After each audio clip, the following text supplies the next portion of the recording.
کہ حضرت عیسیٰ علیہ السلام نے اپنی آمد ثانی کے حوالے سے یہ بتایا تھا کہ سورج گہنایا جائے گا، چاند گہنایا جائے گا، تارے ٹوٹیں گے، مرکز کے اندر بیان فرمایا ہے۔ پھر حضرت مسیح موعود علیہ السلام نے یہ بات بھی بیان فرمائی ہے آئینہ کمالات اسلام کے اندر ہی کہ حضرت صلی اللہ علیہ وسلم کی بعثت کے وقت بھی بکثرت آسمان سے شہب ثاقب گرے، یہاں تک کہ زمین کے لوگوں میں ایک ہیجان برپا ہو گیا اور وہ سوچنے لگے کہ یہ اتنے تغیر کیوں آ رہے ہیں۔ پھر حضرت مسیح موعود علیہ السلام کے لیے بھی اللہ تعالیٰ نے 28 نومبر 1885 کو شہب ثاقب کا نظارہ دکھایا، اور حضرت مسیح موعود علیہ السلام خود آئینہ کمالات اسلام صفحہ 110 میں بیان فرماتے ہیں کہ جب آپ یہ نظارہ دیکھ رہے تھے تو آپ یہ بیان کر رہے تھے، خداوند کریم جانتا ہے کہ سب سے زیادہ غور سے اس تماشا کے دیکھنے والا اور پھر اس سے حظ اور لذت اٹھانے والا میں ہی تھا۔ میری آنکھیں بہت دیر تک اس تماشا کے دیکھنے کی طرف لگی رہیں، اور وہ سلسلہ رمی شہب کا شام سے ہی شروع ہو گیا تھا، جس کو میں صرف الہامی بشارتوں کی وجہ سے بڑے سرور کے ساتھ دیکھتا رہا، کیونکہ میرے دل میں الہاماً ڈالا گیا کہ یہ تیرے لیے نشان ظاہر ہوا ہے۔ حضرت مسیح موعود علیہ السلام نے اپنی اس عظیم الشان کتاب میں شہب ثاقب اور آسمانی تغیرات کے بارے میں 2 وجوہات بیان کی ہیں۔ پہلی وجہ ہے ظاہری سلسلہ نظام جسمانی، یعنی ایک سلسلہ جو ظاہر میں بظاہر سائنسدان جو بیان کرتے ہیں کہ شہب کا یہ طریقہ ہے، یہ طریقہ ہے، ایسے ایسے ان وجوہات سے وہ گرتے ہیں۔ دوسرا طریقہ حضرت مسیح علیہ السلام نے بیان فرمایا کہ خدا تعالیٰ کے ملائک کا سلسلہ ہے۔ یہ وہ دوسرا طریقہ ہے جس کو ہم اگر آسان لفظوں میں اپنے ناظرین کو میں اگر بتانا چاہوں تو وہ یہ ہے کہ آسمان میں یا زمین میں کوئی بھی جب تغیر ہوتا ہے تو وہ تغیر اسی وقت ہوتا ہے جب اللہ تعالیٰ کی مشیت ہوتی ہے، اس کے ارادہ کے بغیر وہ تغیر نہیں ہو سکتا۔ اپنے آپ اس میں وہ طاقت نہیں کہ وہ تغیر ہو جائے، بلکہ خدا تعالیٰ کے مشیت اور ارادے سے ہی وہ تغیر ہو رہا ہے۔ جس طرح شروع میں بتایا تھا میں نے کہ جسمانی نظام اور روحانی نظام میں ایک مطابقت ہے، اسی طرح ظاہری اسباب کے پیچھے بھی ایک باطنی نظام جاری ہے، باطنی اسباب چل رہا ہے، اور اس باطنی نظام کو سمجھنے کے لیے باطنی آنکھ چاہیے ہوتی ہے، اس کو سمجھنے کے لیے وہ قلب سلیم دل چاہیے ہوتا ہے جو ہی اس کو سمجھ سکتے ہیں۔ فرشتوں کے کام بھی جو ہر ایک شعب کے اوپر مقرر ہیں اللہ تعالیٰ کی طرف سے، وہ عبث نہیں ہیں۔ حضرت مسیح موعود علیہ السلام اسی کتاب میں بیان فرماتے ہیں، قرآن کریم نے ہم پر یہ عقد کھولا ہے کہ اسقاط شہب سے ملائکہ کی غرض رجم شیاطین ہے، یعنی ملائکہ ان شہب کے انتشار سے، حضرت مسیح السلام کی عبارت کا مفہوم یہ ہے کہ ملائک ان شہب کے انتشار کے گرانے کے ساتھ ایک نور کا انتشار بھی کرتے ہیں، جس کے نتیجے میں جب وہ ستارے گرتے ہیں تو زمین نور سے بھر جاتی ہے، اور وہ جو نیک طبیعتیں ہوتی ہیں وہ اس نور کی کشش سے خدا تعالیٰ کی طرف جھکنے لگتی ہیں اور سچائی کی طرف گامزن ہو جاتی ہیں۔ لیکن جو ازلی بدبخت ہوتے ہیں، جن کی طبیعت میں کجی ہوتی ہے، ٹیڑھا پن ہوتا ہے، جب وہ شہب ان کے لیے گرتے ہیں تو وہ اس کو قبول نہیں کرتے اور اپنے ٹیڑھے پن میں اور زیادہ بڑھ جاتے ہیں۔ انبیاء علیہ السلام کے وقت میں بھی چونکہ شہب گرتے ہیں اور بکثرت گرتے ہیں تو اس کے نتیجے میں ملائکہ کا نور پھیل جاتا ہے اور نیک دل اس کو قبول کر لیتے ہیں، اور جو لوگ اس کو قبول نہیں کرتے ان کے لیے یہ شہب رمی جمار کی مانند ہوتے ہیں۔ سیدنا حضرت اقدس مسیح موعود علیہ السلام نے اس سارے مضمون کو اپنی ایک نظم کے ایک شعر میں باندھ دیا ہے۔ حضرت مسیح السلام بیان فرماتے ہیں، آسماں پر دعوت حق کے لیے ایک جوش ہے، یعنی فرشتوں کے اندر ایک سچائی پھیلانے کے لیے جوش پھیلا ہوا ہے۔ اس کا نتیجہ کیا نکلتا ہے؟ ہو رہا ہے نیک طبعوں پر فرشتوں کا اوتار، یا جو نیک طبیعتیں ہیں اس پر فرشتوں کا اوتار ہوتا ہے۔ پس رمی جمار سے مراد یہی ہے کہ فرشتوں کا نور جو آتا ہے وہ پھر نیک لوگوں پر ہوتا ہے اور بدبختوں کے لیے وہ رمی جمار بن جاتا ہے۔ جزاکم اللہ، حسن جزا۔ ایک اور ٹیلی فون کالر اس وقت آن لائن ہے، اس سے بات کرنے کی کوشش کرتے ہیں۔ مکرم خان صاحب ہیں مانچسٹر سے، ان سے بات کرتے ہیں۔ السلام علیکم ورحمۃ اللہ خان صاحب۔ جی وعلیکم السلام، سبھی سامعین و ناظرین کی خدمت میں السلام علیکم۔ وعلیکم السلام ورحمۃ اللہ۔ آپ کی پوری ٹیم کو سلام۔ وعلیکم السلام۔ جب آپ نے پروگرام شروع کیا آج تو حضرت عیسیٰ علیہ السلام کی باتوں سے شروع کیا۔ حضرت عیسیٰ علیہ السلام کہتے ہیں متی باب 24 فقرہ 5، خبردار کوئی تم کو گمراہ نہ کر دے، کیونکہ بتیرے میرے نام سے آئیں گے اور کہیں گے میں مسیح ہوں، اور بہت سے لوگوں کو گمراہ کریں گے۔ چلو یہ تو میں نے کہہ دیا. اس کے بعد کیا سنیے جواب بعد میں دینا, آدھا منٹ بھی مزید لوں گا. سوال یہ ہے کہ اگر نبی صلی اللہ علیہ وسلم کے بعد بھی وحی جاری تھی, اس پر ایمان لانا بھی ضروری تھا, تو کیا اللہ نے ایمان کا ایک حصہ ذکر نہ کر کے لوگوں کو دھوکے میں مارا ہے؟ معاذ اللہ. اب آپ سنیے, آپ کے درمیان, آپ کے ہمارے درمیان ایک ایسی کتاب ہے قرآن مجید جس کو ہم دونوں مانتے ہیں, یہ درست ہے؟ اس میں لکھا 99 بار آیات ہیں کہ سرکار مدینہ کے بعد کوئی نبی نہیں ہے. 210 آیات ہیں. آپ کے پاس 15 آیات ہیں احمدی اور قادیانیوں کے پاس جن کا انہوں نے غلط ترجمہ کر رکھا ہے. اگر آپ مجھے آدھا گھنٹہ کا ٹائم دیں اگلے ہفتے, میں دودھ کا دودھ, پانی کا پانی کر دوں گا. گزارش ہے, اگر اگلے ہفتے مجھے آدھا گھنٹہ ٹائم چاہیے. اب آپ کی مرضی. آپ اپنا 9 آیات کا ہاں اور 15 آیات کا ہاں, وہ بھی آپ نے غلط ترجمے کر رکھے, یقین کیجیے. السلام علیکم خان صاحب. السلام علیکم. جی وعلیکم السلام برادر. میں عرض کر رہا ہوں کہ آپ اپنا معین سوال پوچھیں. یہ اس وقت بحث مباحثہ اس طرح ٹیلی ویژن اسکرین پہ بحث مباحثہ نہیں ہو سکتا. آپ کسی وقت کوئی نشست آپ کر سکتے ہیں, وہاں آپ کے لوکل میں مربیان ہوں گے, ان کے ساتھ نشست کر کے آپ دلائل ان کے پاس دے سکتے ہیں. لیکن یہ ہمارا جو پروگرام ہے اس کا فارمیٹ ایسا نہیں ہے کہ ہم بحث مباحثہ ٹیلی ویژن اسکرین پر شروع کر دیں. آپ اپنا معین سوال پوچھیں, اس کا جواب آپ کو دے دیا جائے گا انشاءاللہ. کر دیا, انہوں نے 2 سوال کیے ہیں. جی ٹھیک ہے. آپ کا سوال ہم تک پہنچ گیا ہے. میں محترم کوثر صاحب سے وضاحت بیان فرمانے کی. سب سے پہلے آپ نے انجیل کی بات کی ہے کہ میرے نام پر بہت سے جھوٹے آئیں گے. وہ جھوٹوں کو مبارک. ہم جس کو مان رہے ہیں وہ ہے سچا, اور سچے کی علامات 3 ہیں, تینوں گنوا دیں. کہ حضرت مسیح موعود علیہ السلام نے 1884 میں براہین احمدیہ میں اللہ تعالیٰ آپ کو کہہ رہا ہے یا عیسیٰ, اے عیسیٰ تو ہے مسیح عیسیٰ. اور اس کے بعد 25 نومبر 1885 کو عیسیٰ علیہ السلام نے جو فرمایا تھا ستارے جھڑیں گے, گریں گے, وہ پیشگوئی پوری ہو رہی ہے. یہ جھوٹے کے لیے اللہ پوری کر رہا ہے. خان صاحب تو سمجھدار آدمی ہیں, براہ کرم اس پہ غور کریں. چاند روشنی دینا چھوڑ دے گا, گرہن لگا, سب نے دیکھا. 21 مارچ 1894 کو گرہن لگا. 1890 میں حضرت مرزا غلام احمد صاحب قادیانی نے کہا حضرت عیسیٰ علیہ السلام فوت ہو چکے ہیں, اور میں اس کے رنگ میں آیا. اور اس کے بعد 6 اپریل 1894 کو سورج گرہن لگتا ہے, پھر ستارے جھڑتے ہیں. اب کون سی پیشگوئی ان کو چاہیے؟ اس کے بعد عیسیٰ علیہ السلام نے کہا کہ جھوٹے آئیں گے, جھوٹے آتے رہیں, ہم کو جھوٹوں سے کیا لینا, جو سچا تھا وہ آیا اور ہم سچے پر ایمان لائے.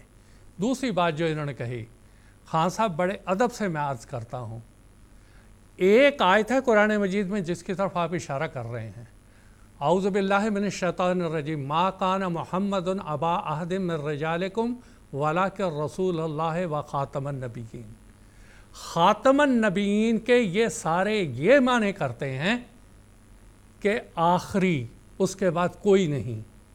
برائے کرم مجھے 2 باتوں کا جواب دیجیے گا. خاتم کے بارے میں آپ میں, احمدی احباب میں اور آپ میں اختلاف ہے. آپ نے فرمایا فیصلہ قرآن سے کریں گے. میں کہتا ہوں کہ خاتم کے معنی ہیں وَمَن يُطِعِ اللَّهَ وَرَسُولَهُ, جو اللہ اور محمد صلی اللہ علیہ وسلم کی اطاعت کرے گا, اس کے اوپر خاتمیت کی مہر جو لگی ہوئی ہوگی, وہی نبی, صدیق, شہید اور صالح ہو سکتا ہے. اور آپ یہ کہتے ہیں کہ خاتم کے معنی کلیتاً کوئی نہیں آ سکتا. یہ 2 معنی ہیں.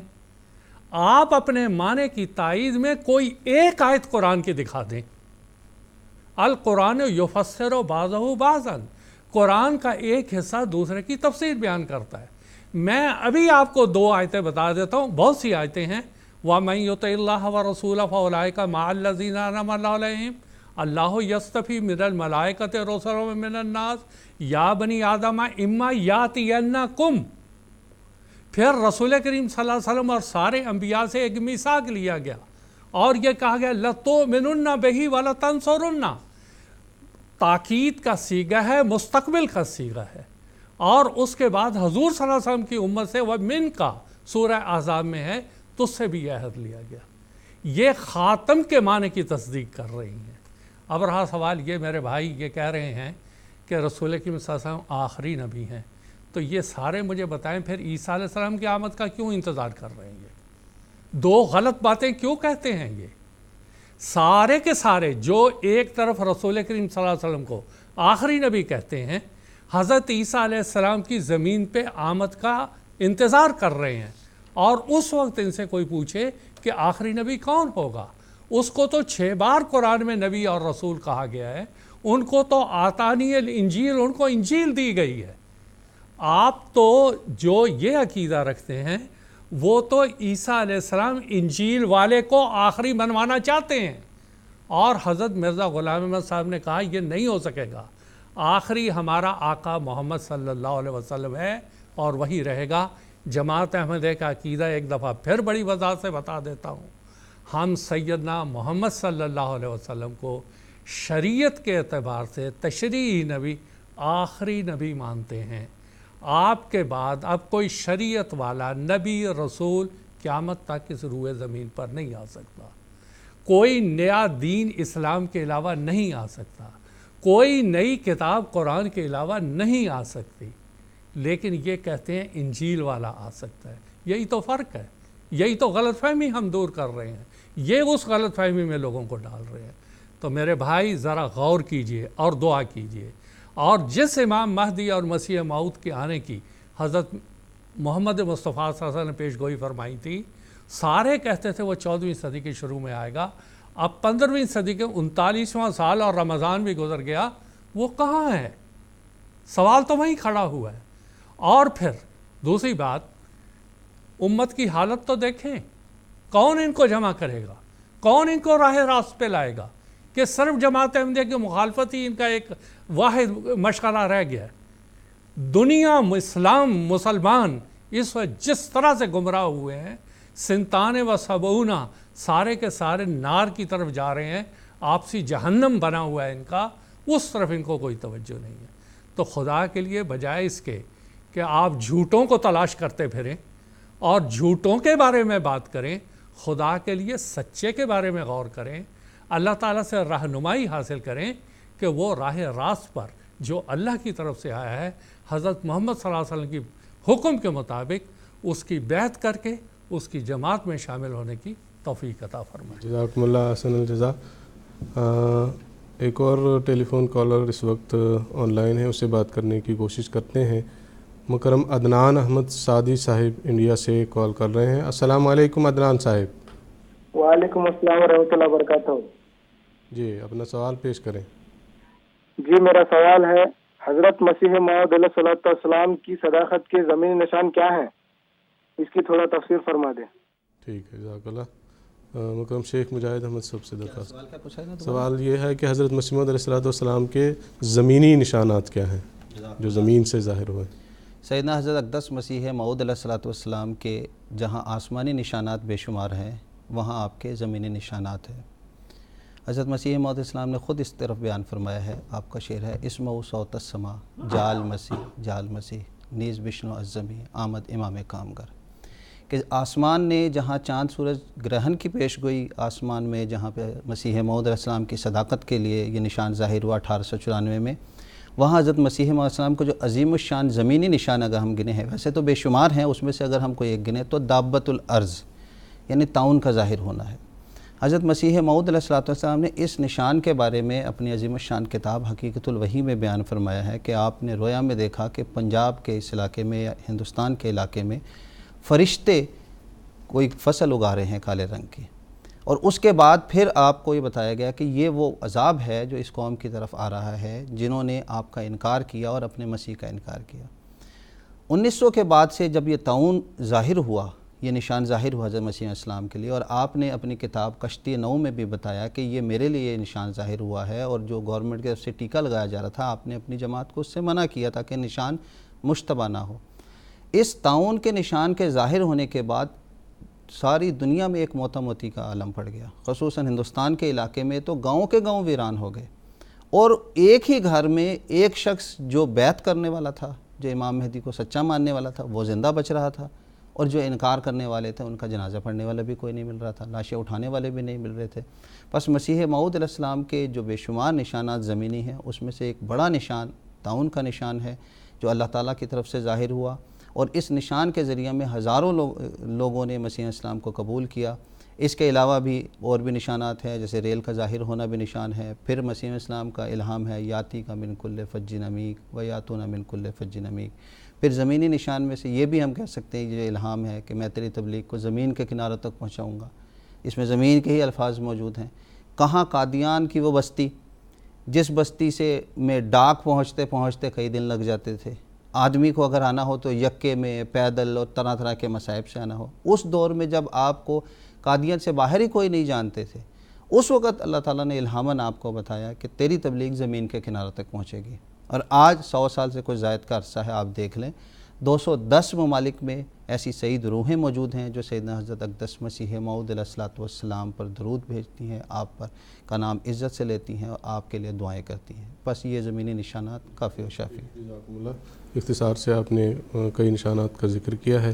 اب ہم پروگرام کے فارمیٹ کا ایک سوال لیتے ہیں۔ محترم مولانا محمد حمید کوثر صاحب سے میرا یہ سوال ہے کہ قرآن مجید میں 7 آسمانوں اور 7 زمینوں کا ذکر آیا ہے، اس تعلق سے حضرت مسیح موعود علیہ الصلوۃ والسلام نے اپنی اس کتاب معرکۃ الآراء کتاب آئینہ کمالات اسلام میں جو وضاحت بیان فرمائی ہے اس کا اختصار سے ذکر کرنے کی درخواست ہے۔ اس سلسلے میں عرض یہ ہے کہ جب حضرت مسیح السلام نے یہ کتاب تصنیف فرمائی اس وقت خاص طور پہ غیر مسلموں کی طرف سے بعض اعتراضات تھے۔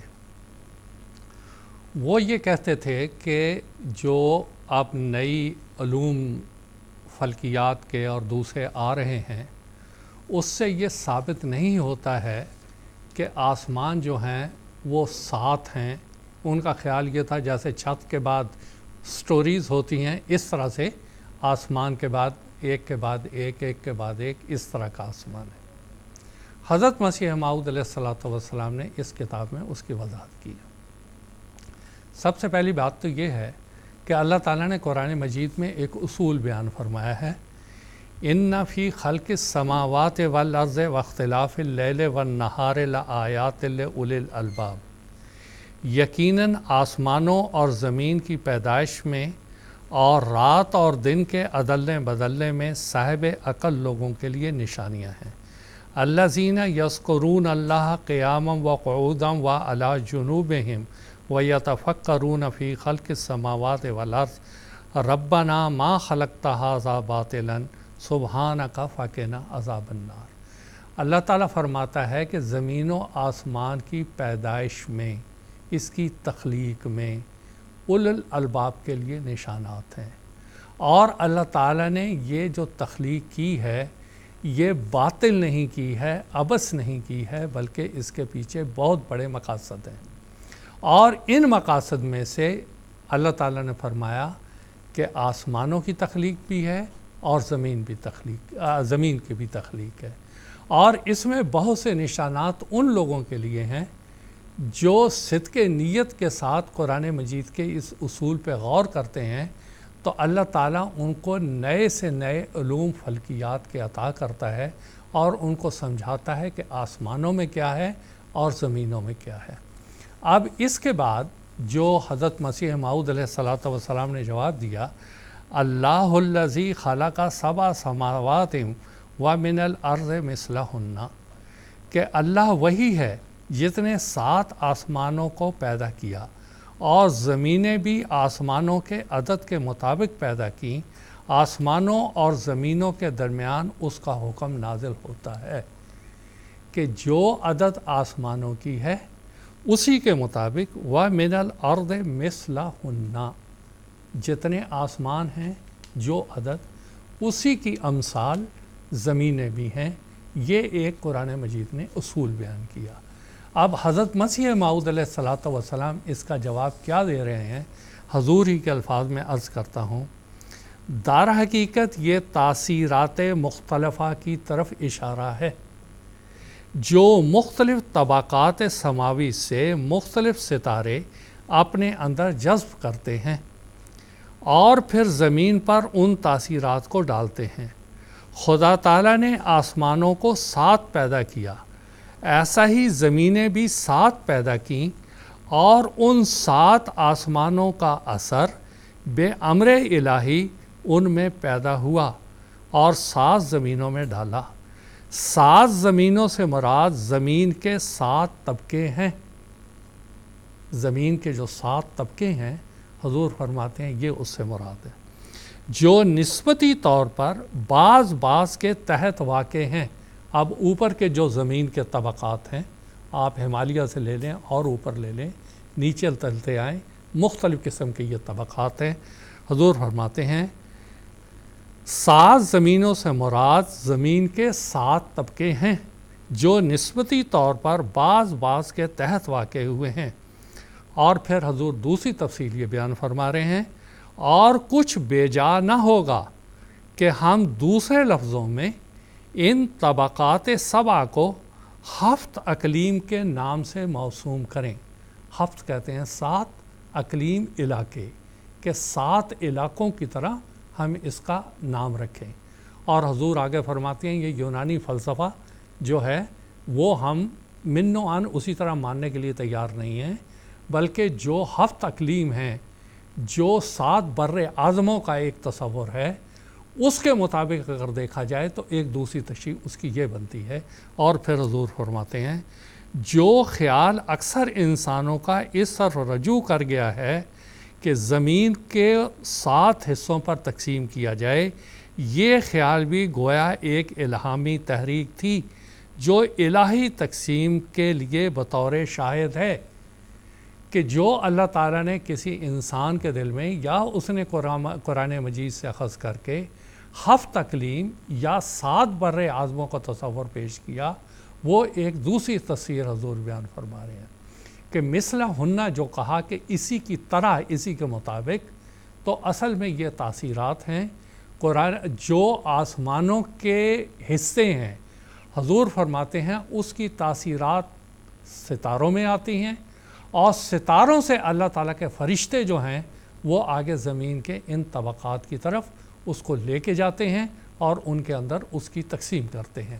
اب یہ ہے ایسا کیوں اللہ تعالیٰ نے ایسا کیا؟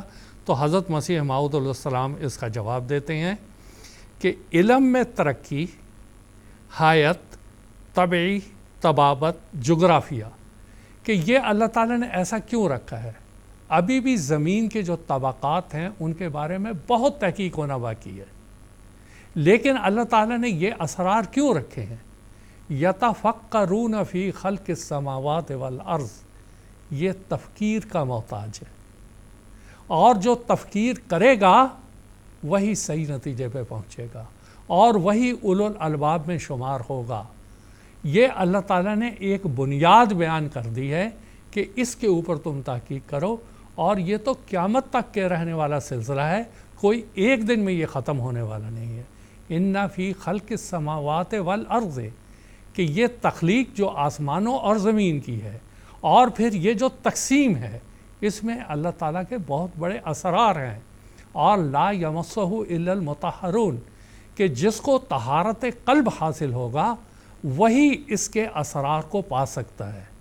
اور وہ اسرار، اب آپ دیکھیں کہ بعض لوگوں نے آئینہ کمالات یہ کہ اسلام کے ان مضامین پہ بعض اعتراض بھی کیے اس زمانے میں، لیکن بات کیا ہے کہ اللہ تعالیٰ نے پہلے اس کو قرآن مجید میں آپ دیکھیں سورہ فاتحہ کے بعد اللہ تعالیٰ نے ایک بات بیان کی، الف لام میم ذالک الکتاب لا ریب فیہ، کہ اے قاری القرآن اس میں تو کوئی شک نہیں ہے، اگر تو نے یقین کے اعلیٰ مقام پر پہنچنا ہے تو اپنے دل سے پہلے شک نکال کہ اس کے اندر کوئی غلط بات ہوگی، اور جب تو اس بات کو بنیاد رکھ کے اگر آگے تو تحقیق کرے گا تو یقین میں آگے سے آگے بڑھتا چلا جائے گا۔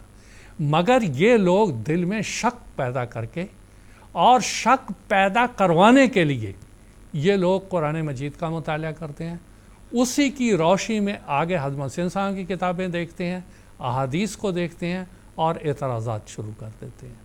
حضرت مسیح موعود علیہ الصلوۃ والسلام نے یہ جو 7 زمینوں کا فلسفہ ہے، یہ اختصار کے ساتھ آئینہ کمالات اسلام میں بیان کیا ہے کہ یہ ایک بہت بڑے اثرات ہیں، تاثیرات ہیں جو 7 آسمانوں کی ستاروں سے میں آتی ہیں، مختلف ستارے جو ہزاروں کی تعداد میں، اس سے پھر آگے یہ زمینوں کے اوپر اس کے اثر انداز ہوتے ہیں۔ اب شاید اس سے کوئی سمجھے کہ، اور اس کو مثال دے کے سمجھانے کے لیے عرض کرتا ہوں کہ آسمان کی جو چیزیں ہیں اس کی تاثیرات زمین پر کیسے ہوتی ہیں۔ مثال کے طور پہ چاند ہے، آپ سمندر کے کنارے کہیں کھڑے ہو جائیں، جب 14ویں 13ویں 14ویں 15ویں کا چاند ہو تو دیکھیں کس طرح سمندر کا پانی جوار بھاٹا کی شکل میں اوپر جاتا اور آتا ہے۔ یہ تو ایک معمولی سی مثال ہے کہ یہ تاثیرات کیسے زمین کے اس طبقے پر جو پانی کا حصہ ہے اس کے اوپر یہ کیسے اثر انداز ہوتا ہے۔ اسی کو حضرت مسیح السلام بیان فرما رہے ہیں کہ اس کے اوپر مزید غور کریں گے آپ تو یہ اللہ تعالیٰ کا ایک نظام ہے جو وہ چلاتا ہے۔ اب اس سے انسان کی معرفت کیسے ترقی کرتی ہے، باوجود اس کے کہ آج فلکیات، سائنس انتہائی طور پہ ترقی کا دعویٰ کرتی ہے، اس کے باوجود ان اسرار کو ابھی تک 1% بھی نہیں پا سکی کہ اس کی باریکیاں کیا ہیں۔ شاید یہ میدان، شاید کیا یقینی طور پہ یہ میدان اللہ تعالیٰ نے جماعت احمدیہ کے خدام کے لیے کھلا رکھا ہے کہ وہ اس کے اوپر غور کریں، سب سے پہلے قرآن مجید اور اس کے بعد حضرت مسیح السلام کی تحریرات اور اس کے بعد خلفائے کرام نے جو اس کی بعض جگہ تشریحات کی ہوئی ہیں ان کو ملحوظ رکھ کر اگر اس پہ تحقیق کریں گے تو نئے سے نئے علوم ان کے سامنے آئیں گے۔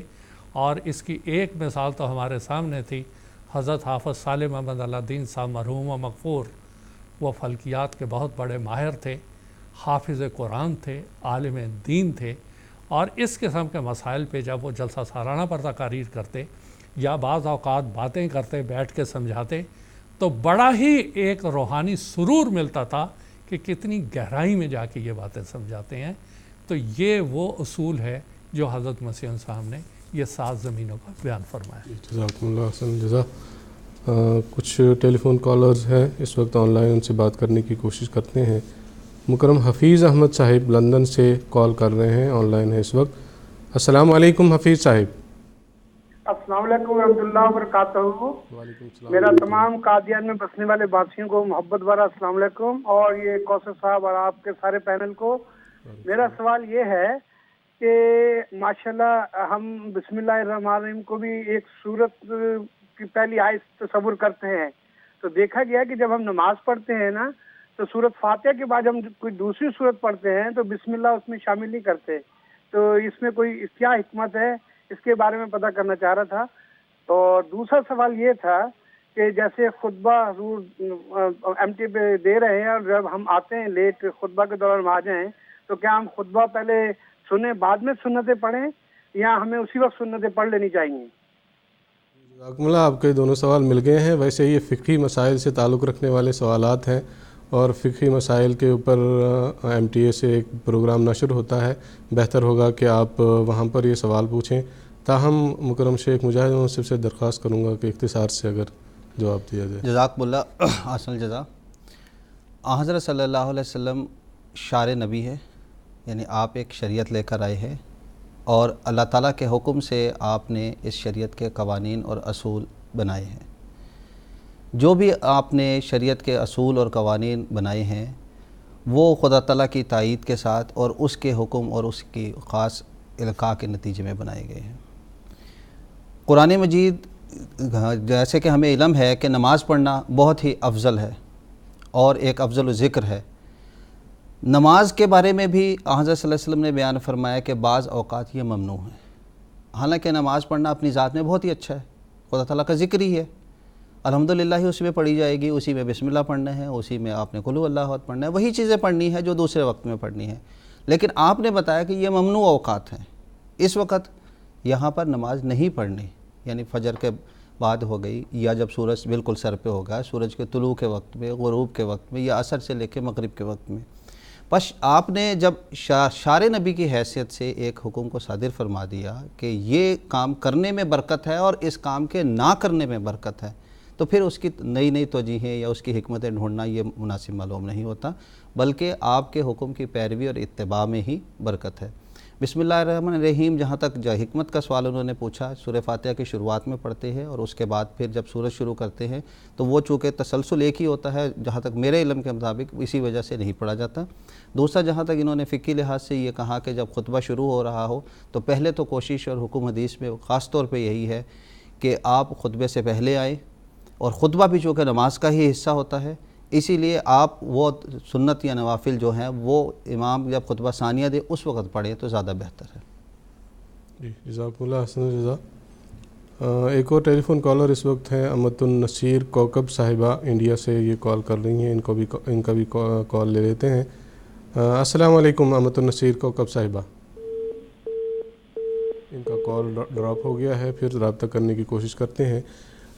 اسی اسنا میں ہم ہمارے پروگرام کے سوالات کا سلسلہ آگے بڑھاتے ہیں۔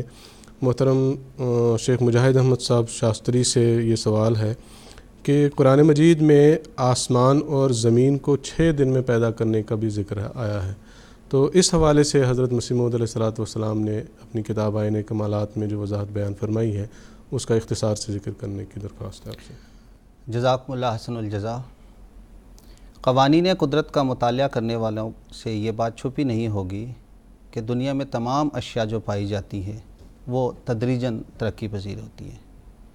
کسی ایک بھی چیز کے متعلق کوئی شخص یہ حتمی نہیں کہہ سکتا کہ اس نے اپنے معراج کو، کمال کو یک لخت پا لیا، بلکہ تدریج کے ساتھ ہی وہ اپنے کمال تک پہنچتی ہے۔ اللہ تعالیٰ نے زمین و آسمان کی پیدائش کے بارے میں قرآن مجید میں بیان فرمایا کہ ہم نے انہیں 6 ایام میں پیدا کیا ہے۔ چنانچہ اللہ تعالیٰ نے سورہ اعراف آیت 55 میں بیان فرمایا، بسم اللہ الرحمن الرحیم، ان ربکم اللہ الذی خلق السماوات والارض فی 6 ایام ثم استوی علی العرش، سورہ اعراف 55۔ یعنی ترجمہ اس کا یہ ہے، یقیناً تمہارا رب وہ اللہ ہے جس نے آسمانوں اور زمین کو 6 دنوں میں پیدا کیا، پھر اس نے عرش پر قرار پکڑا۔ اس آیت کے علاوہ 6 اور مقامات ہیں جہاں پر اللہ تعالیٰ نے آسمان کی پیدائش کو 6 دنوں کے ساتھ منسوب کیا ہے۔ اگر کاغذ قلم ہو تو اس کو نوٹ کر لیں۔ سورہ یونس آیت نمبر 4، سورہ ہود آیت نمبر 8، سورہ الفرقان آیت 60، سورہ السجدہ آیت 5، سورہ الحدید آیت نمبر 5۔ ایک ہی مضمون کو قرآن مجید میں 1 سے زائد بار بیان کیا گیا ہے۔ یہ اس طرف اشارہ ہے کہ بنی نوع انسان کو انتہائی جد و جہد کے ساتھ، غور و فکر کے ساتھ اور سنجیدگی کے ساتھ اس مضمون کو سمجھنے کی کوشش کرنی ہے، ورنہ ایک بار بھی کہنے سے بات پوری ہو جاتی، لیکن بار بار مختلف پیرائے سے جب بتایا گیا تو اس پہ غور و فکر اور تدبر کرنے کی دعوت دی گئی۔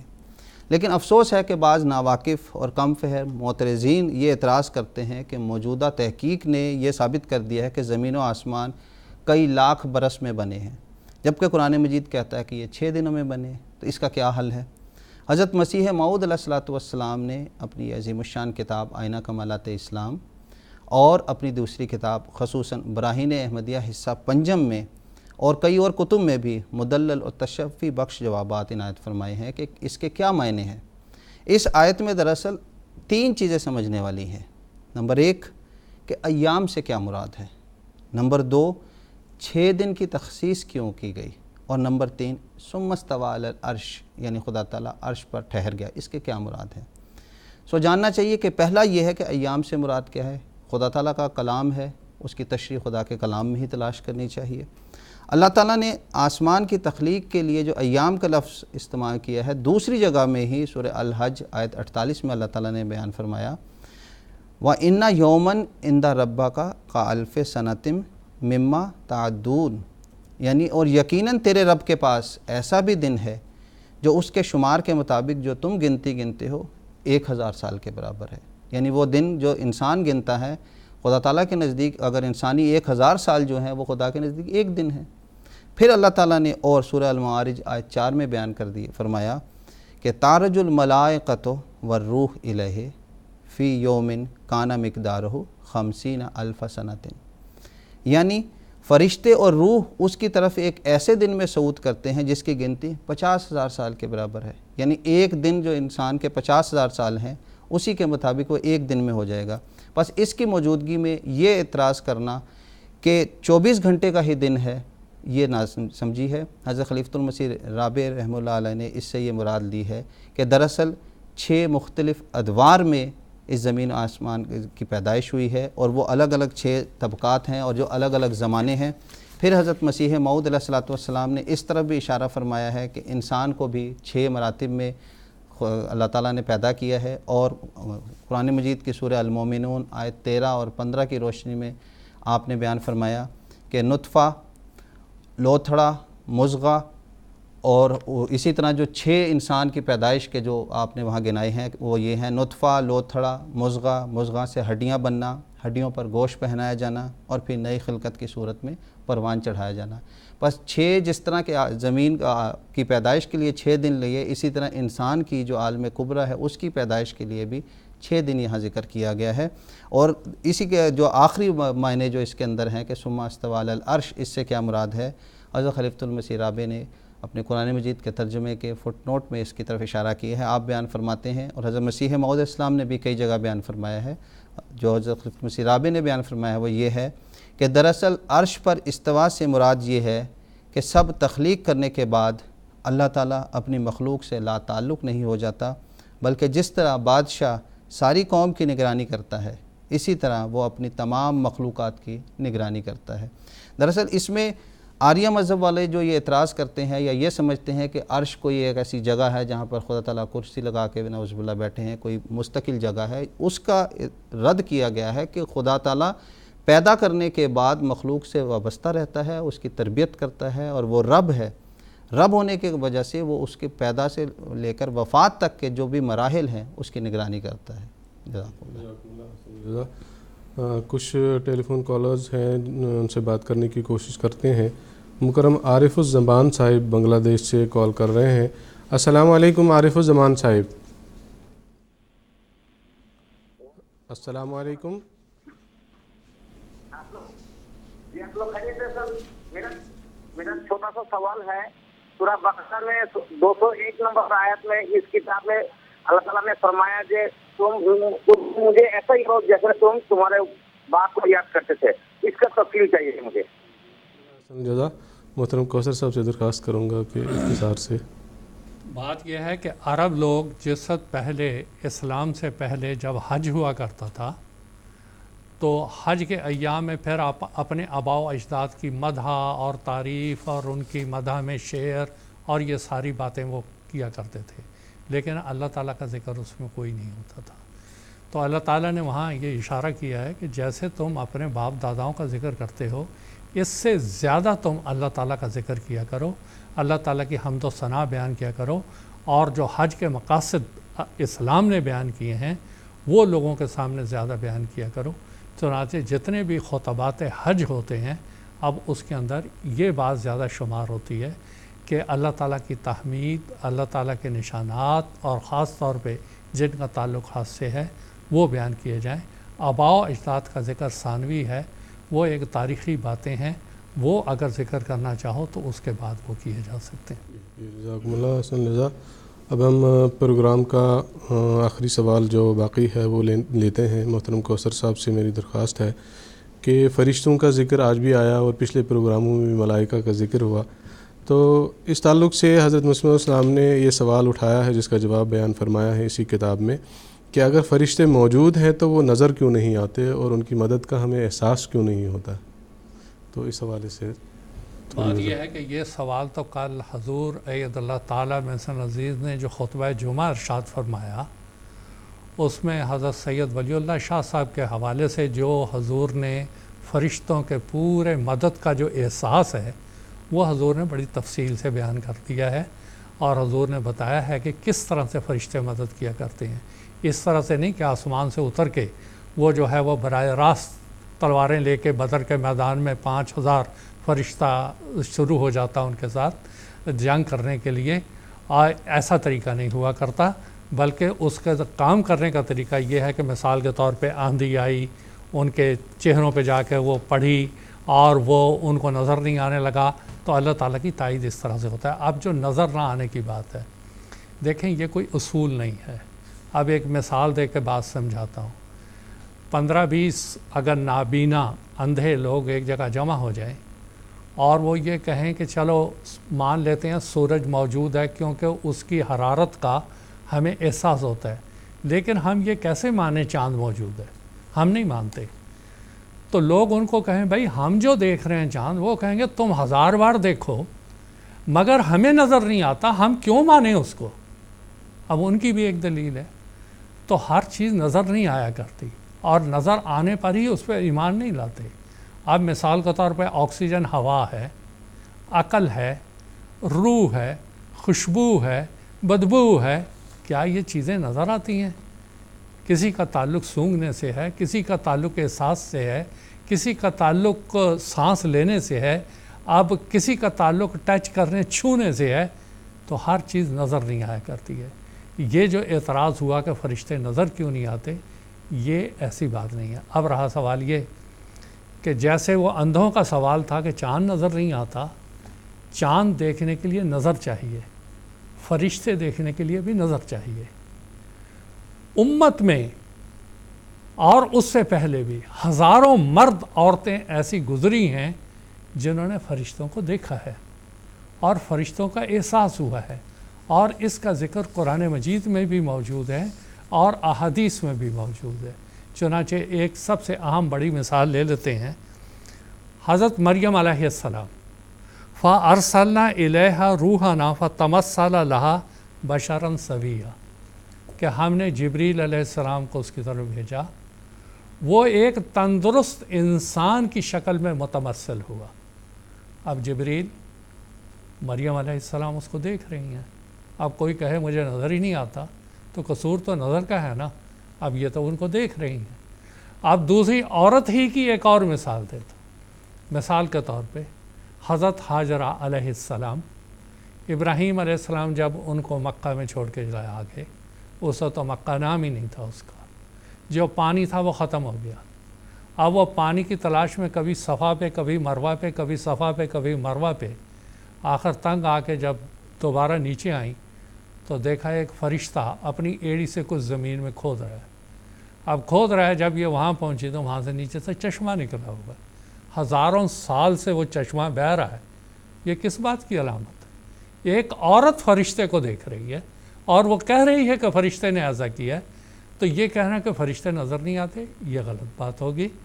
ہاں، فرشتوں کا تجسم الگ ہوتا ہے، شکلیں الگ ہوتی ہیں. اب مثال کے طور پہ یہی کشفی حالتیں ہوتی ہیں. یہ ساری رسول کریم صلی اللہ علیہ وسلم کی مجلس میں جبریل علیہ السلام آتے ہیں، سوال کرتے ہیں مل اسلام، مل ایمان، اور جواب بھی دیتے ہیں خود ہی. حضور جواب دیتے ہیں.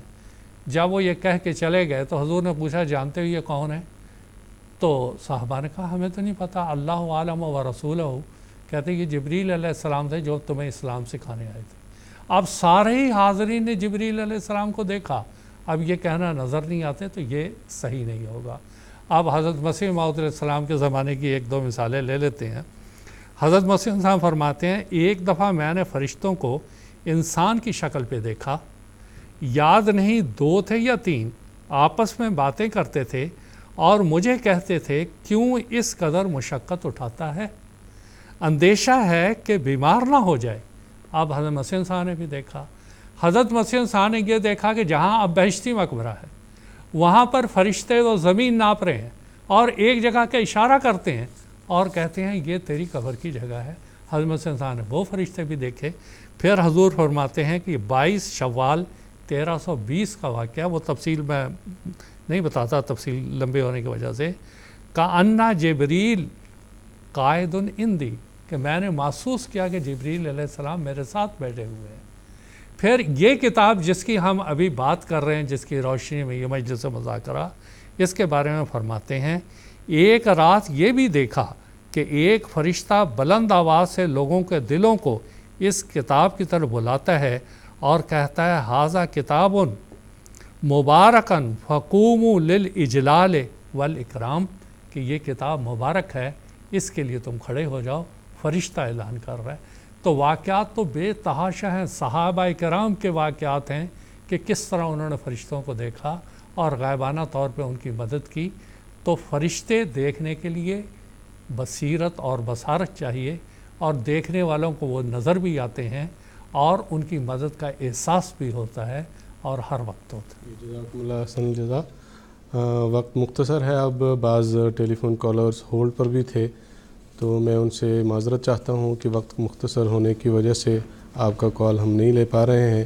پروگرام کا وقت ختم ہوا چاہتا ہے۔ آخر میں حضرت مسیح موعود علیہ الصلوۃ والسلام کا ایک مختصر اقتباس پیش کرتا ہوں۔ حضور فرماتے ہیں، اسلام ایک ایسا بابرکت اور خدانما مذہب ہے کہ اگر کوئی شخص سچے طور پر اس کی پابندی اختیار کرے اور ان تعلیموں اور ہدایتوں اور وصیتوں پر کاربند ہو جائے جو خدائے تعالیٰ کے پاک کلام قرآن شریف میں مندرج ہیں، تو وہ اسی جہان میں خدا کو دیکھ لے گا۔ وہ خدا جو دنیا کی نظر سے ہزاروں پردوں میں ہے، اس کی شناخت کے لیے بجز قرآنی تعلیم کے اور کوئی بھی ذریعہ نہیں۔ قرآن شریف معقولی رنگ میں اور آسمانی نشانوں کے رنگ میں نہایت سہل اور آسان طریق سے خدائے تعالیٰ کی طرف رہنمائی کرتا ہے، اور اس میں ایک برکت اور قوت جاذبہ ہے جو خدا کے طالب کو دم بدم خدا کی طرف کھینچتی اور روشنی اور سکینت اور اطمینان بخشتی ہے۔ براہین احمدیہ حصہ پنجم۔ ناظرین، اب پروگرام راہ ہدا کا وقت ختم ہو گیا ہے۔ اگلا پروگرام مورخہ 14 جولائی بروز ہفتہ انڈین ٹائم کے مطابق رات 9:30 بجے اور GMT کے مطابق سحپہر 4 بجے نشر ہوگا انشاءاللہ۔ تب تک کے لیے ہمیں اجازت دیجیے، اپنا خیال رکھیے گا۔ السلام علیکم ورحمۃ اللہ وبرکاتہ۔